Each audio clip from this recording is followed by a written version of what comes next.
دوستو، جہاں انسان کی عقل ختم ہوتی ہے وہاں سے خدا کی خدائی اور قدرت شروع ہوتی ہے۔ السلام علیکم دوستو، آج کا جو وظیفہ میں لے کر آیا ہوں وہ جمعے کے دن کا وظیفہ ہے، بہت ہی اہم ہے۔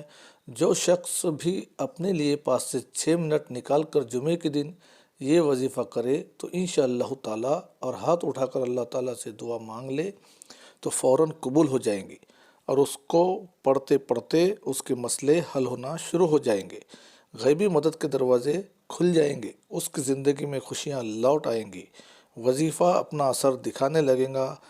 میں نے پہلے ہی کہا کہ جہاں انسان کی سوچ ختم ہوتی ہے وہاں سے اللہ تعالیٰ کی قدرت کا مظاہرہ شروع ہوتا ہے۔ یہ وظیفہ بھی وہیں سے اپنا اثر دکھاتا ہے، بہت ہی کارآمد اور مجرب وظیفہ ہے۔ ایک بار تو کم سے کم یہ وظیفہ کرنا ہی چاہیے۔ وظیفہ بہت ہی آسان ہے، آئیے دیکھتے ہیں کیا ہے۔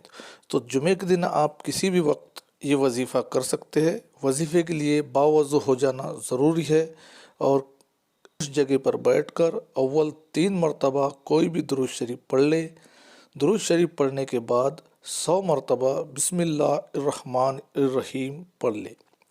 اس کے بعد میں 7 مرتبہ یا ربنا یا ربنا یا ربنا 7 مرتبہ پڑھ لے، اور پھر سے آخر میں 3 مرتبہ کوئی بھی درود شریف پڑھ لے۔ درود شریف پڑھنے کے بعد اللہ تعالیٰ کے سامنے بڑے عاجزی سے اور انکساری کے ساتھ، ہو سکے تو سجدے میں جا کر یا 2 زانوں بیٹھ کر ہاتھ اٹھا کر اللہ تعالیٰ سے خوب گڑ گڑا کر دعا مانگے۔ انشاءاللہ تعالیٰ دعا ضرور قبول ہوں گی، اور جو مانگیں گے وہ ملے گا۔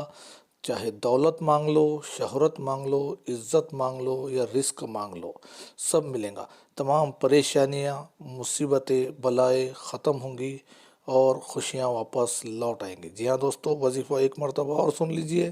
پہلے شروعات میں 3 مرتبہ کوئی بھی درود شریف پڑھ لیجئے، اس کے بعد میں 100 مرتبہ بسم اللہ الرحمن الرحیم، آخر میں 7 مرتبہ یا ربنا یا ربنا یا ربنا، اور اس کے بعد میں آخر میں 3 مرتبہ پھر سے درود شریف پڑھ کر اپنے ہاتھ اٹھا کے اللہ تعالیٰ سے مانگ لیے۔